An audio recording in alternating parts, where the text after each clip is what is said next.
અમદાવાદ શહેરના શાસ્ત્રીનગર 4 રસ્તા પાસે એક હૃદય કંપાવનારો ગમખ્વાર અકસ્માત સામે આવ્યો છે।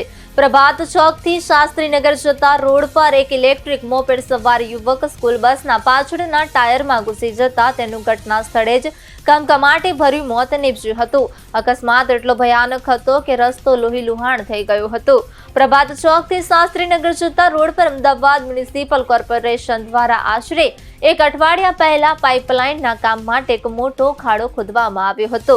આ કામ હજી સુધી પૂરું ન થતા ખાડો એમ જ ખુલ્લો રાખવામાં આવ્યો હતો।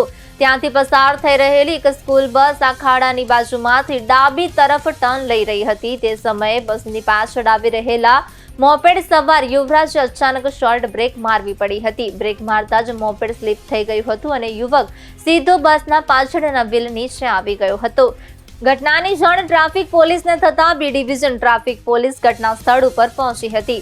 અકસ્માત બાદ ડીપીએસ બસના ડ્રાઈવર અને કંડક્ટર બંને બસ અને બાળકોને ત્યાં જ મૂકીને ફરાર થઈ ગયા હતા।